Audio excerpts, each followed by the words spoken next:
হযরত সালাবাতুল আনসারী নামে একজন সাহাবী। সালাবাতুল আনসারী ওনার বাড়ি হলো মদিনা, আর মক্কা থেকে হিজরত করে এসেছেন, তার নাম হলো সাঈদ ইবনে আব্দুর রহমান।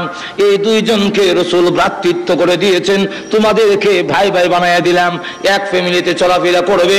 তবুকের যুদ্ধের সময় আল্লাহর হাবিব রাহমাতুল আলামিন যুদ্ধের মধ্যে চলে গেলেন, আর সাঈদ ইবনে আব্দুর রহমানকে সাথে নিয়ে গেলেন।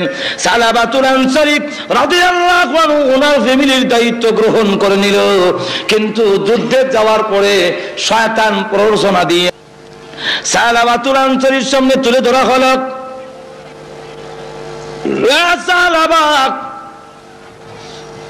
সাঈদ ইবনে আব্দুর রহমানের স্ত্রী বড় সুন্দরী, স্বামী বাড়িতে নাই, বিরাট বড় সুবর্ণ সুযোগ। এই প্রলোভন দিয়ে পর্দার ভিতরে নিয়ে গেল।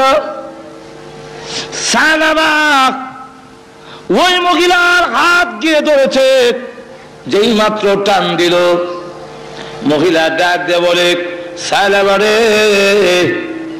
তোর কি আল্লাহর ভয় নাই?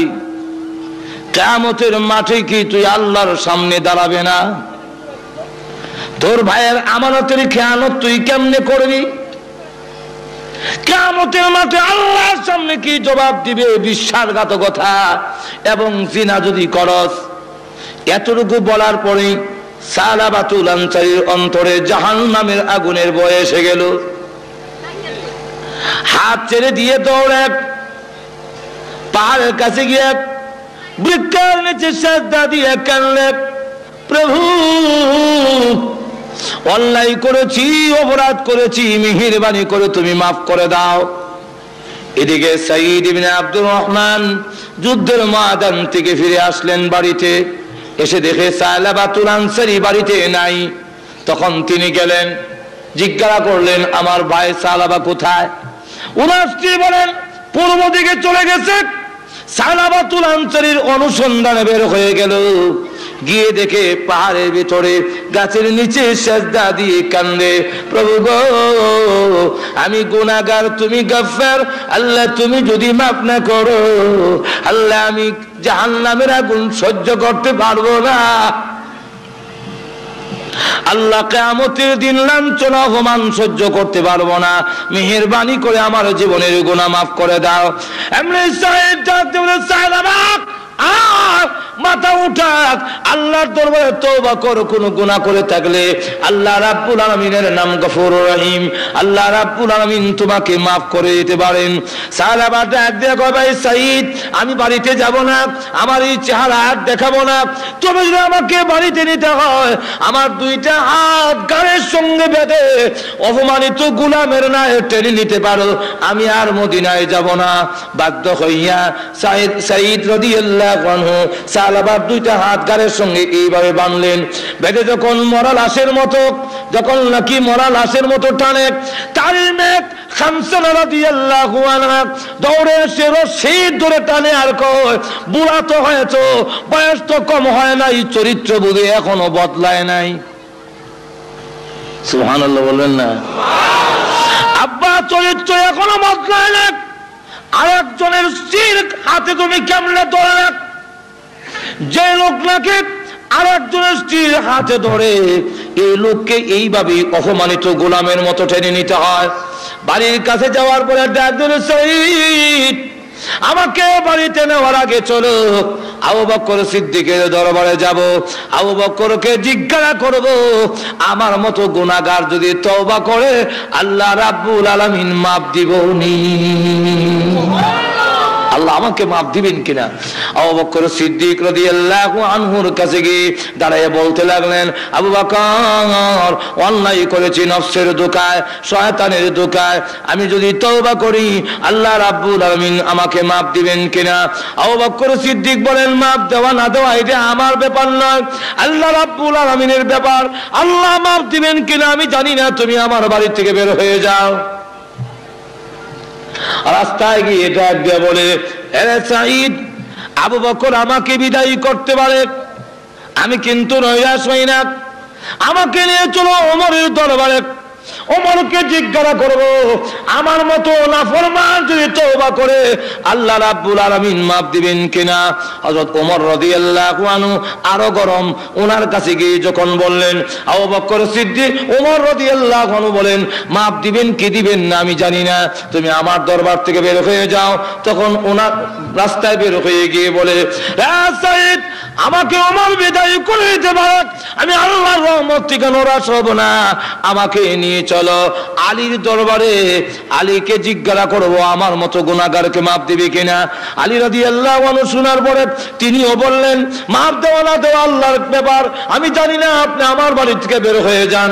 রাস্তায় গিয়ে ডাক দিয়ে বলে, আরে সাইদ আমার ইচ্ছা ছিল রাহমাতুল লিল আলামিন যেন আমার আলোচনা আমার কথাটা না শুনে তাহলে লজ্জা হবে। আবু বকরের কাছে গেলাম, বের করে দিয়েছে। ওমরের কাছে গিয়েছি, তিনিও বের করে দিলেন। আলীর কাছে গিয়েছি, আলী বের করে দিলেন। এবার বাধ্য হয়ে চলো রাহমাতুল লিল আলামিন দয়াল নবীর কাছে। আমার মনে হয় রাহমাতুল লিল আলামিন তার গুনাহগার উম্মতকে বিদায় করবে না। চলো রসুলের দরবারে যাই। রসুলের সামনে দাঁড়ায় বলেন, ইয়া রাসূলুল্লাহ, ইয়া হাবিবাল্লাহ, ওগো আল্লাহর হাবিব, আমার মতো গুনাহগার আল্লাহ রাব্বুল আলামিন মাফ দিবেন কিনা, মাফের কোনো ব্যবস্থা আছে কিনা? রাসূলুল্লাহ বলেন, সাহাবাক মাফ দেওয়া না দেওয়া আল্লাহর কাজ, আমি জানি না তোকে মাফ দিবেন কিনা, কিন্তু আমার রাগ হলো বিশ্বাসঘাতকতা কেন করলে, আমার সাহাবীর স্ত্রীর সঙ্গে বিশ্বাসঘাতকতা কেন করেছো? তোমার মতো সাহাবী আমার বাড়ি থেকে বের হয়ে যাও। রাস্তায় গিয়ে ডাক দিয়ে বলে, হে সাঈদ, আমি এতক্ষণ পর্যন্ত ভাবছিলাম আমার মনে হয় মাফের ব্যবস্থা হবে, আল্লাহর রাসূল যখন আমাকে বের করে দিলেন তাহলে মনে হয় আকাশের নিচে জমিনের উপরে আমার চাইতে বড় নাফরমান আর কেউ নাই, আমাকে বের করে দিয়েছেন রাহমাতুল লিল আলামিন, তাই রশিটা ছেড়ে দে, আমি আর মদিনার লোককে আমার চেহারা দেখাবো না। সাঈদ তখন রশি ছেড়ে দিল, তার মেয়ে রশি ছেড়ে দিয়ে ডাক দিয়ে বলে, হে আব্বা, ঘুরে ঘুরে দেখেছে আবু বকর তোমার প্রতি নারাজ, ওমর তোমার প্রতি নারাজ, আলী তোমার প্রতি নারাজ, এমনকি রাহমাতুল লিল আলামিন পর্যন্ত তোমার প্রতি নারাজ। আমি আল্লাহর কসম খেলে বলি, যতক্ষণ পর্যন্ত আল্লাহর নবী এবং সাহাবায়ে কেরাম খুশি না হবে আর জীবনে কোনোদিন তোমাকে আব্বা বলে স্বীকার করব না। তখন সাহাবা আকাশের দিকে চোখ উঠায় গেল, প্রভু দুনিয়াতে দেখেছি কোনদিন দুষ্টামি করলে বিচার যায় আব্বার কাছে, ভাইরা বাড়িতে ঢুকতে দেয় না, আব্বাও বাড়িতে ঢুকতে দেয় না, সকলের কাছে ব্যর্থ হয়ে গেলে মা তার সন্তানকে বিদায় করে পারে না। প্রভু গো, আবু বকর বিদায় করার পরে উমরের দরবারে যেতে পেরেছি, ওমর বিদায় করার পরে আমি আলীর দরবারে যেতে পেরেছি, আলী বিদায় করার পরে রাহমাতুল লিল আলামিনের দরবারে যেতে পেরেছি, রাসূল বিদায় করে দেওয়ার পরে তোমার রহমতের দরজায় হাজির হয়েছি।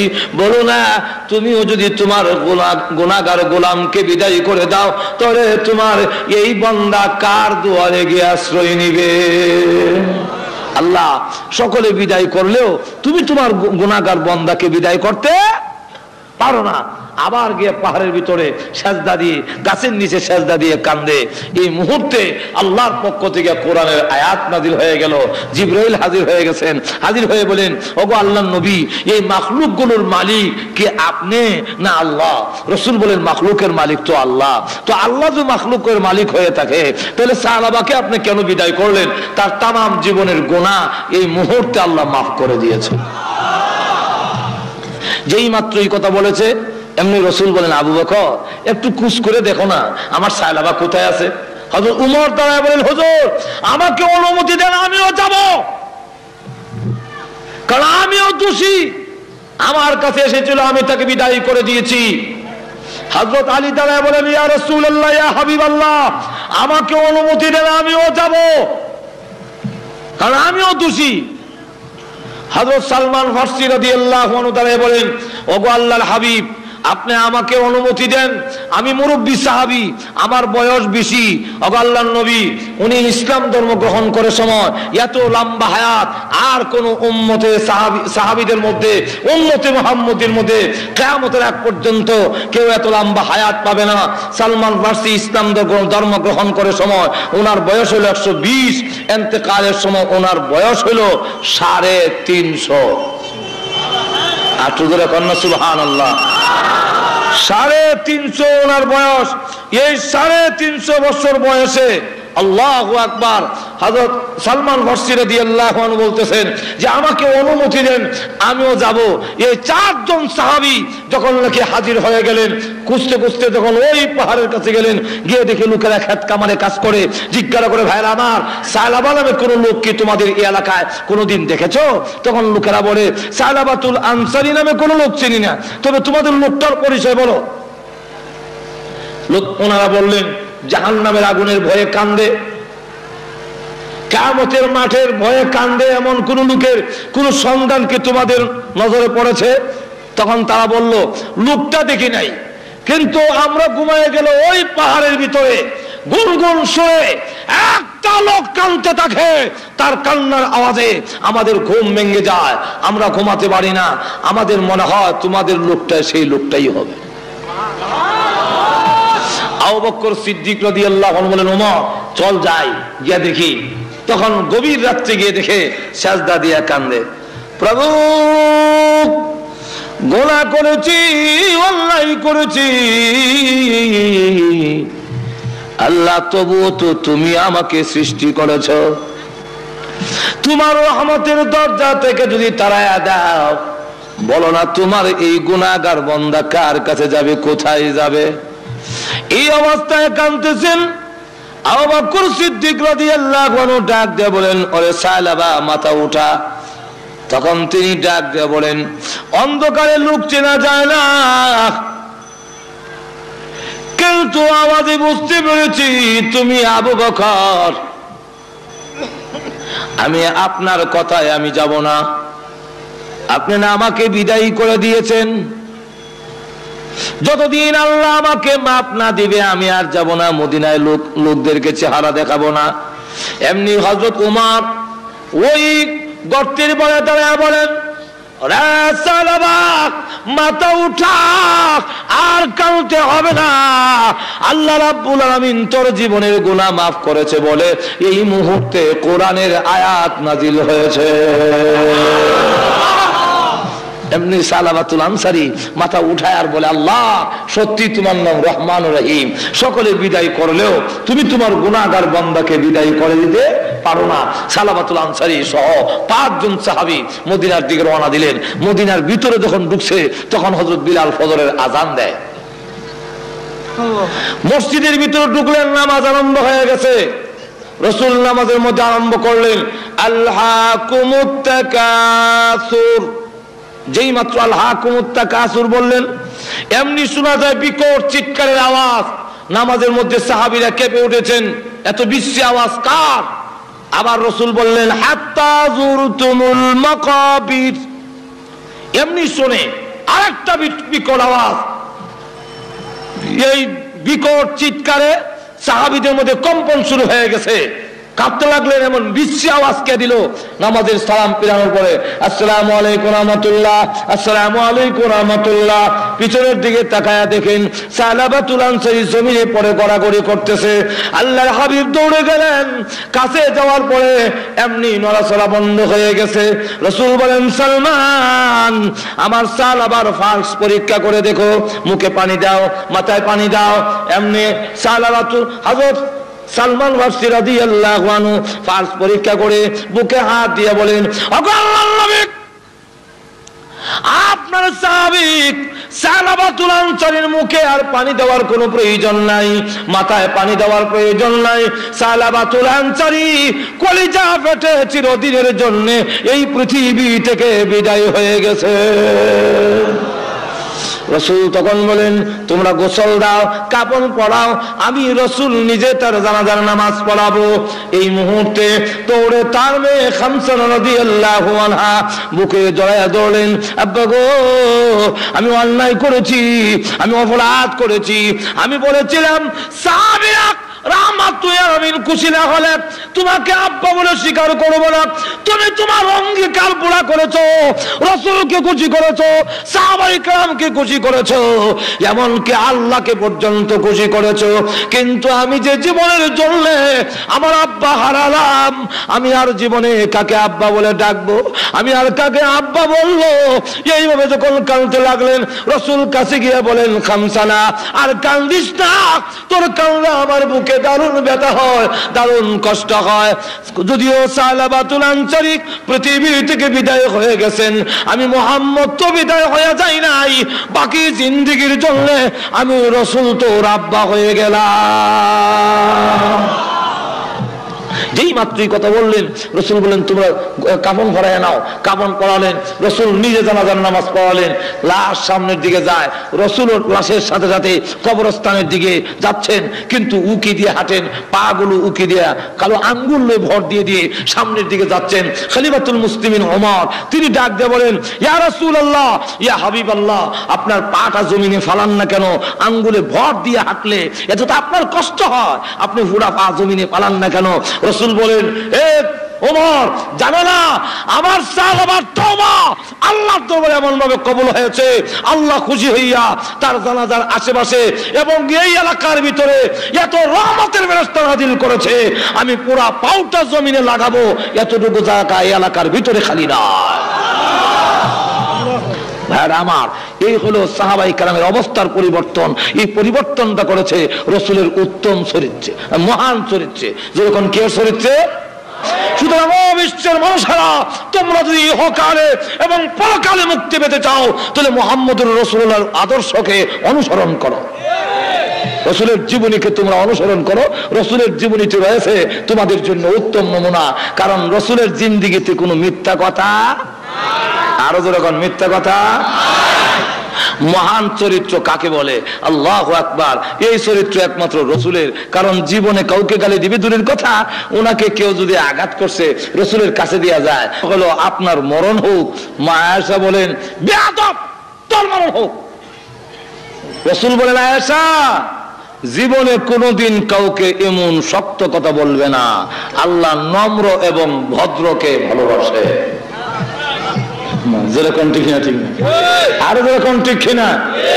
আমাদের দেশে যে একে অন্যের কুরুচি, অশ্লীল, একজনের আপনি আমার বিভক্ত হতে পারে। আল্লাহ রাসূলের চরিত্র হলো একজন তার প্রতিদ্বন্দ্বী যিনি, তার মোকাবেলা যিনি আছেন, তার প্রতিপক্ষ যিনি, সেই দুশমনকেও রাসূল কোনোদিন গালি দেননি, রাসূল কোনোদিন অশ্লীল কথা বলেননি। সুতরাং যদি আজকে আমাদের সর্বক্ষেত্রে রাসূলকে অনুসরণ করা যায়, তবে দেখা যাবে আমাদের মধ্যে যে একে অন্যের কাটা ছড়ি, একে অন্যের সাথে যে আচরণ, এটা থাকবে না। গোটা সমাজের মধ্যে শান্তি প্রতিষ্ঠিত হবে। যেরকম ঠিক না, ঠিক না? ভাইরা আমার, হুজুর সাল্লাল্লাহু আলাইহি ওয়াসাল্লামের কাছে এক লোক টাকা পাবে, বলবো না অসুবিধা হচ্ছে নাকি?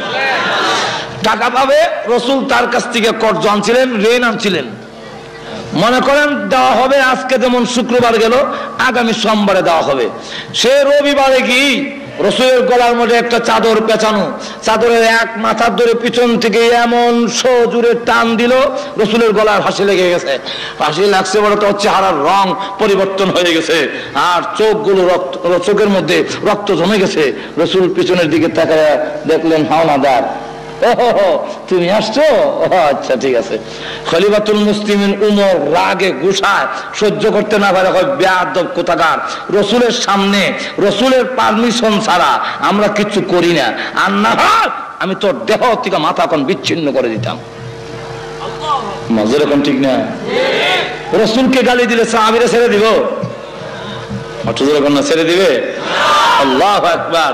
আবু বকর সিদ্দিকের নামে এক লোক গিয়ে কেস দিছে। আবু বকর সিদ্দিকের নামে কেস। এক ইহুদি, হুজুর আপনার আবু বকর সিদ্দিক আমাকে চড় দিয়েছে, আমি ড্রেনে পড়ে গেছি, এই দেখেন আমার চামড়া উঠে গেছে, এর জন্য বিচার প্রার্থী হইলাম।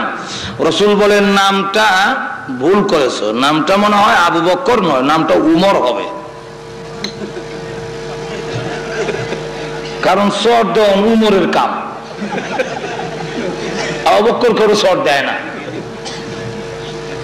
ওই ইহুদি ডাক দিয়ে বলল না, আমি আবু বকরও চিনি ওমরও চিনি, আজকের চরটা আবু বকরই দিয়েছে। রাসূল বলেন আবু বকর যদি দিয়ে থাকে, আর তুমি ইসলামিক কোডে বিচার দিয়েছো, ইসলামিক কোডে মুসলিম অমুসলিম এর মধ্যে কোনো তফাৎ নাই। নোটিশ গেল, আবু বকর তোমার নামে কেস হয়েছে। আবু বকর সিদ্দিক বলেন আসসালামু আলাইকা ইয়া রাসূলুল্লাহ, ওই ইহুদিটাকে একটা চর দেওয়ানোর পারমিশন আমাকে দিন।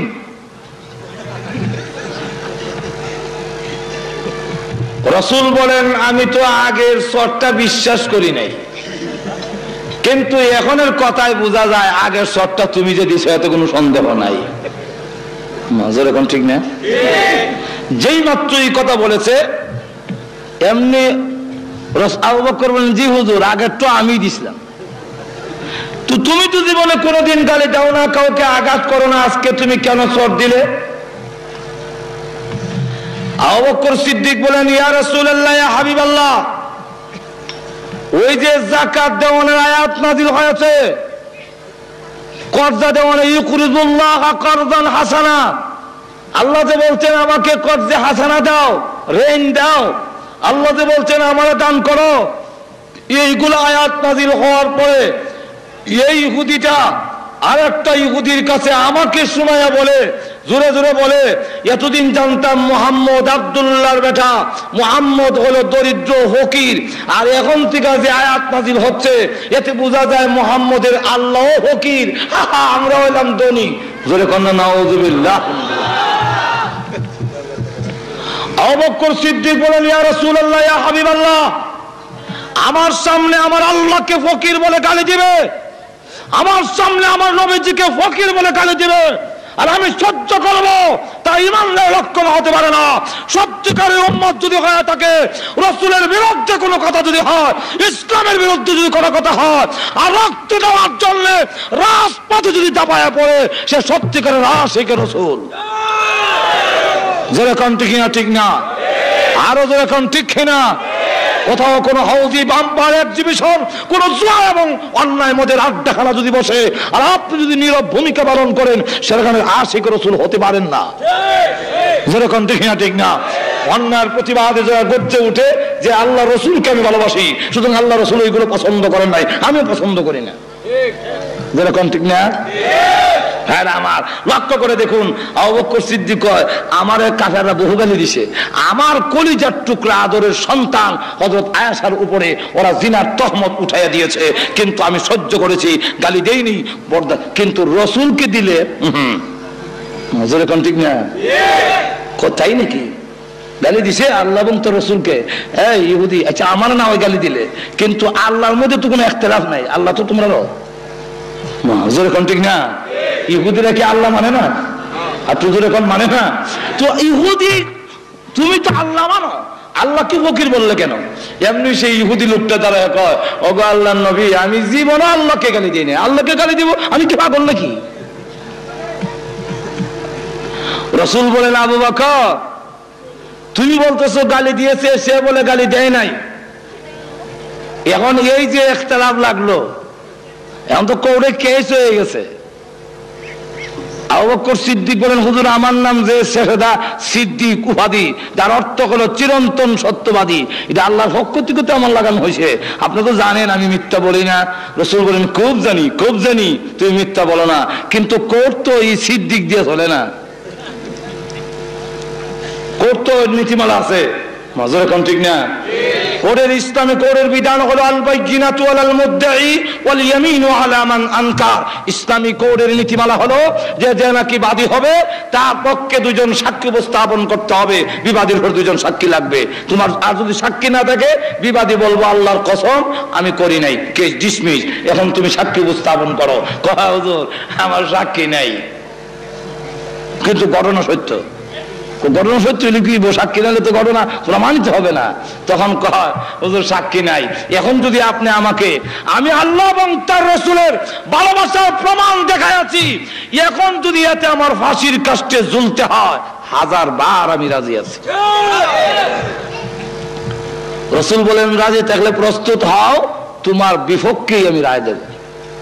তুমি তাকে চর দিয়েছো, চরের বদলা চর। আবু বকর সিদ্দিকের বিরুদ্ধে চরের রায় হয়ে যাবে, যে একটা চর আবু বকর করে দেওয়া হবে। এই ইহুদি আর একটা চর তাকে দিয়ে দিবেন, এই পরিমাণ বড়। আল্লাহু আকবার। এমনি শুনে জিবরাইল আসার ঘন্টার আওয়াজ শোনা যায়। ঘুমাই গেছেন তো, সুবহানাল্লাহর আওয়াজ নাই। আরো যে চিৎকার দিয়ে বলুন সুবহানাল্লাহ। যেই মাত্র দেখা যায় জিবরাইল আসতেছে, রাসূল বলেন অপেক্ষা করো, এই মুহূর্তে জিবরাইল আসে কেন? নিশ্চয় আবু বকরের পক্ষে, আল্লাহর পক্ষের কোন সিদ্ধান্ত আসতে পারে। হুজুর আপনার কানে কানে বলে আবু বকর সিদ্দিকের বিরুদ্ধে রায় দেওয়ার আগে আল্লাহ রাব্বুল আলামিনের কোরআনের আয়াতটা আগে শুনুন, তারপরে রায় দিবেন। সুবহানাল্লাহ বলবেন না?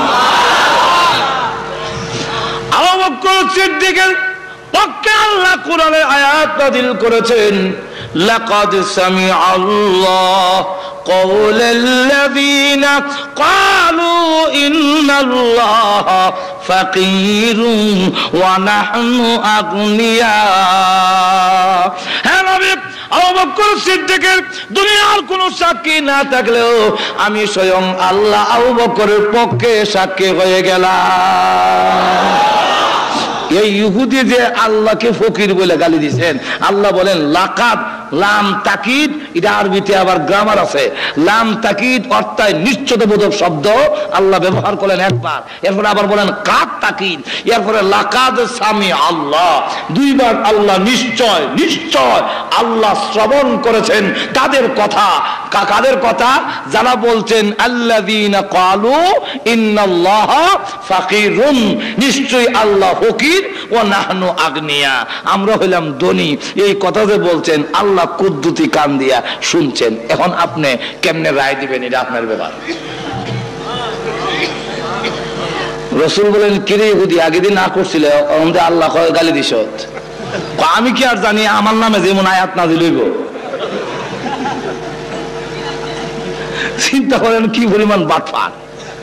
এখন চিন্তা ব্যাপারটা হলো সাহাবায়ে কেরাম, তাদের ভালোবাসা আর মহব্বত এমন যে নিজের প্রাণ দিতে পারে রাসূলের ইজ্জত নষ্ট হতে দিতে, আরো যখন দিতে, সব কিছু দিতে পারি, কিন্তু রাসূলকে ছাড়তে পারি না।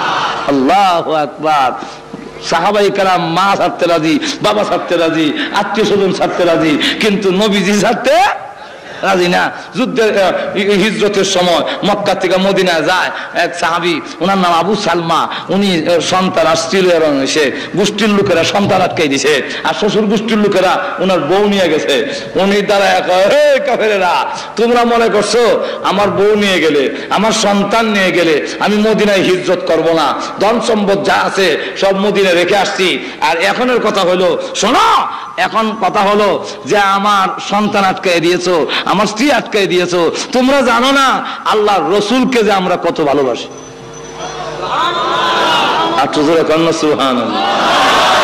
আল্লাহু আকবার, আল্লাহু আকবার।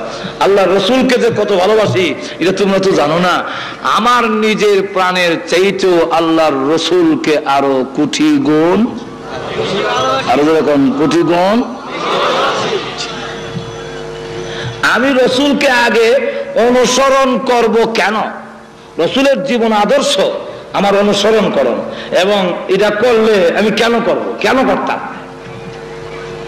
এটার বিস্তারিত আলোচনা আগে বলছি, সময় নাই। এক নম্বরটা হলো রাসূলের চরিত্রটা হলো মহান চরিত্র, যার চরিত্রের মধ্যে কোনো কলঙ্কের দাগ নাই, মিথ্যা নাই, ধোঁকা নাই, বাটপারি নাই, এবং যার কাছে আসলে একটা লোক এমন হয় যে জীবনের জন্য ভালো হয়ে যায়, তাম পৃথিবীর মধ্যে সবচেয়ে শ্রেষ্ঠ মানুষ হিসাবে ঘোষণা হয়ে যায়।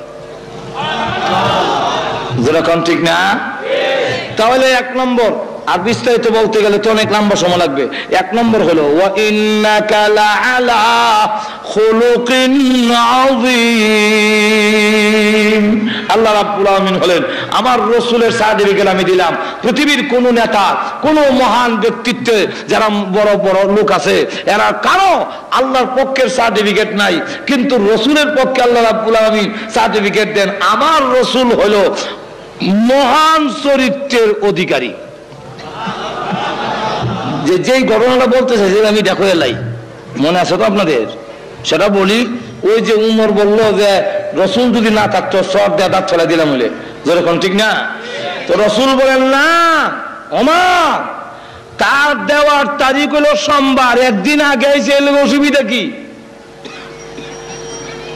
তুমি তাকে যে দমক দিছো এই জন্যে তুমি তাকে টাকাটা তো দিবাই, বাইতুল মালে আমার ইয়েতে কুষাগারে যদি মাল থাকে, ফান্ডের টাকা থাকে, তাকে দিয়ে দাও। আর তুমি যে পাওনাদারকে ধমক দিলা এই জন্য আরো 200 দিরহাম জরিমানা দিও। লোকটা সাথে করে নিয়ে গেল, বলতেছে যে এই নাও তোমার পাওনা টাকা, আর এই নাও রসুল যে বলছেন আরো 200 টাকা। আমি জরিমানা দিলাম, পাওনাদাররা কেন ধমক দিলাম? লোকটা টাকা নেওয়ার জন্য আসি নাই, আমার দেওয়ানের তারিখ হয় নাই, আমি তো আসলে টাকা নেওয়ার জন্য আইছি না। কেন আসছো? তাওরাত কিতাবের মধ্যে বিশ্বনবী রাহমাতুল লিল আলামিনের যত গুণগান উল্লেখ করা হয়েছে এক একটা করে পরীক্ষা করে দেখেছি। শেষটা ছিল বিশ্বনবী যিনি হবে 300, বিশ্বনবী যিনি হবে 300 খারাপ আচরণ কেউ করলে উনি পাল্টা তার সাথে ভালো আচরণ করবেন। আর এই বালা আচরণ করবে কখন? এমনি সব বালা মানুষ শৈল গুতা দিয়া রাগ চুলায় সারলে যদি ঠিক থাকতে পারে তাহলে ভালো মানুষ, যেরকম ঠিক না? আর নাহলে তো এইখানে যারা আছেন সব ভালো মানুষ, সব ভালো মানুষ, সবতে হাসি, হ্যাঁ। কিন্তু আমি খারাপ আচরণ করে দেখি, তখন দেখা যাইব যেরকম ঠিক কিনা। একজন জিজ্ঞাসা করে, ভাই বাবা তোমার বাড়ি কোথায়? আমার বাড়ি তো অমুক গ্রাম। যে গ্রামের নাম কইছে এই গ্রামের লোক অধিকাংশ হলো ও গ্রামে যাচ্ছি, খারাপ, লাইটল বেশি, আর কি জঙ্গলি কিসিমের মানুষ। তার আচরণে, এই ছেলের আচরণে সে একটু লেখাপড়া শিক্ষা বা একটু শহর বন্দর থেকে ভালো থেকে একটু ভালো হয়েছে আর কি, কথা বুঝছেন না? তো কয় বলে আমার বাড়ি তো অমুক গ্রামে। তোমার আচরণে তো বোঝা যায় না। না বাবা আমার বিশ্বাস হয় না এই গ্রামে তোমার বাড়ি। কোন আশা আমার বাড়ি এই গ্রামে, বলবে না আমার বিশ্বাস হয় না। এই গ্রামের লোকের আচরণ এরকম হওয়ার কথা না। একবার দুইবার তিনবারের সময় না চাচা আমার বাড়ি এই গ্রামে, তো আবার যখন না বে আমার বিশ্বাস হয় না, কখন শ্রদ্ধা হয় তুমি বিশ্বাস না হইলে কখন বিশ্বাস হচ্ছে, কখন বিশ্বাস হচ্ছে, যেরকম ঠিক না?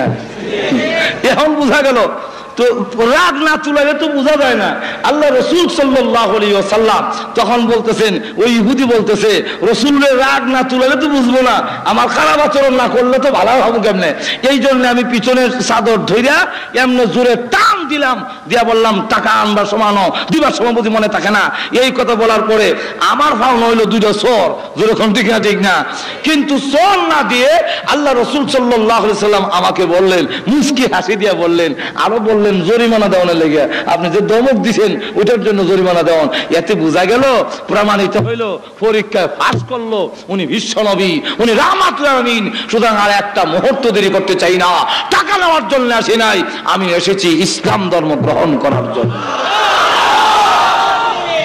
তাই আমি কালিমা পড়ে মুসলমান হয়ে গেলাম। এই হলো রসুলের আখলাক। যদি আরো বলতে যাই আরো বহু ঘটনা আছে, যদি বলতে যাই শেষ হবে না। তো এক গেল, এক রাখলাম এক। 2 নম্বর হইল একটা লোককে অনুসরণ করে তার জন্য মোটামুটি 4টা গুণ থাকে। যেরকম কয়টা?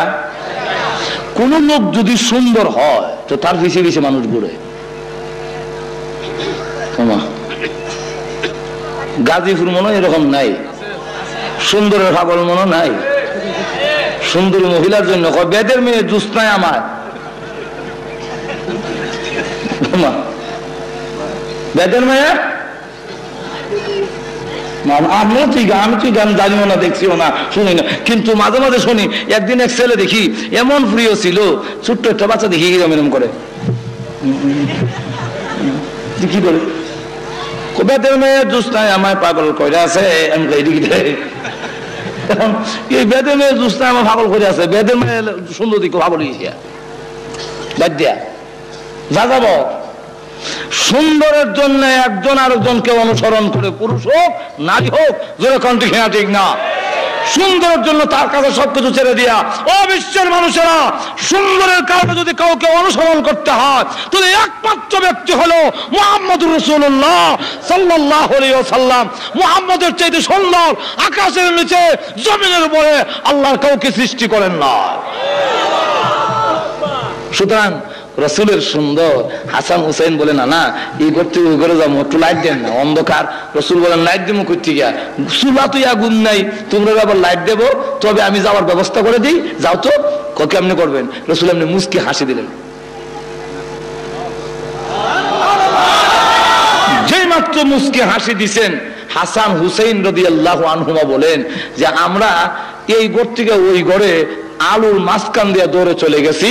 আকাশে বিদ্যুৎ চমকাইলে যেভাবে জিলহি দিলে যেভাবে অন্ধকার দূরীভূত হয়, নানার দাঁত মোবারক যখন বের হয়েছে বোঝা গেল আকাশে বিদ্যুৎ চমকাচ্ছে। কোন মানুষ সুন্দর ঠিকই, কিন্তু চোখটি বিলাই চোখ, যেমন টনি।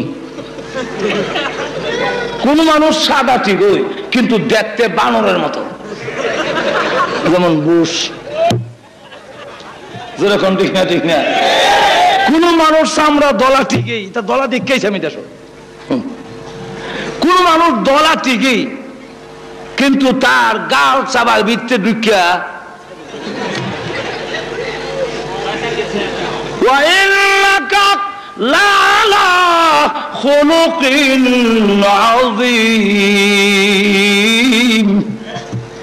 আল্লাহ রাব্বুল আমিন বলেন রসুলের যে মহান চরিত্র, তাফসীর ইবনে কাসিরের মধ্যে উল্লেখ করেছে চরিত্র সুন্দর বলতে শুধু চরিত্র না, রসুল মাথা থেকে পা পর্যন্ত এমন কোন জিনিস ছিল না যে আল্লাহর নবীর দোষ ধরার মতো আছে। এজন্য শামাইলে তিরমিজির মধ্যে উল্লেখ করেছে আল্লাহর রসুল লাম্বাও ছিলেন না, বাটিও ছিলেন না, কারণ লম্বা হইল দোষ, বাট্টা হইল দোষ। কিন্তু খলিফাতুল মুসলিমিন উমর ছিলেন সাহাবীদের মধ্যে সবচেয়ে লম্বা। রসুল যখন উমরের সাথে থাকতেন, উমর যখন রসুলের পাশে গিয়ে দাঁড়াতেন, তখন লোকেরা তাকায়া দেখে উমরের মাথার উপরে রাহমাতুল লিল আলামিনের মাথা দেখা যায়। কারণ হলো আবার যদি কেউ দুজন আডে আর একজন যদি বাড়িও কোনো মন্ত্রী যদি এমনি আডে, আমরা দেশের প্রতি আমরা দেশের যে প্রতিমন্ত্রী, ভূমি প্রতিমন্ত্রী, উনি যদি আনে এই নয় বেটা ছুটু যেরকম ঠিক না, যেরকম ঠিক না। এখন রসুল যদি আবার উমরের মাথা নিচে থাকে, রসুলের মাথা, তো লোকেরা করবো ওই দেখো মোহাম্মদের মাথা দিয়ে উমরের দিকে নিচে।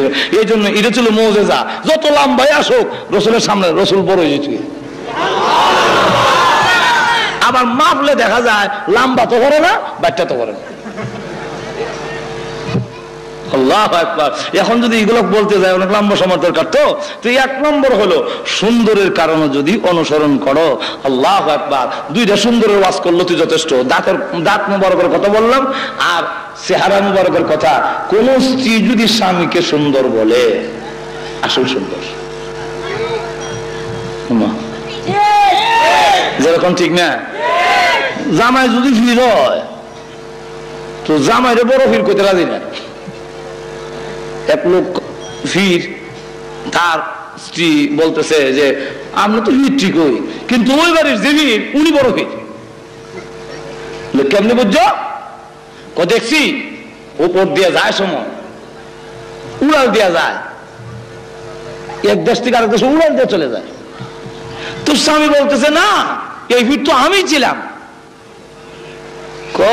তুমি আসলা বিলে, এর লেগে দেখছি কমরটা একটু বাঁকা।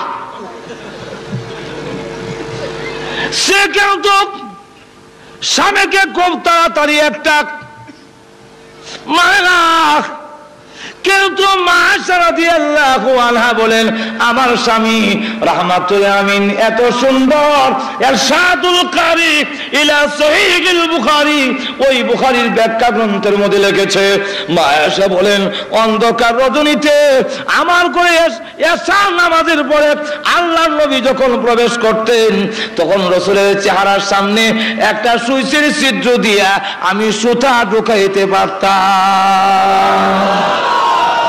আল্লাহু আকবার। ওই দিকে আমি শেষ রাখলাম। সুন্দর। 2 নম্বর হলো কারো যদি বুজুর্গ বেশি থাকে, বুজুর্গ হয়, বুজুর্গ বুঝেননি, আল্লাহর সাথে যার সম্পর্ক বেশি, কামালতি, এই লোকের পিছনে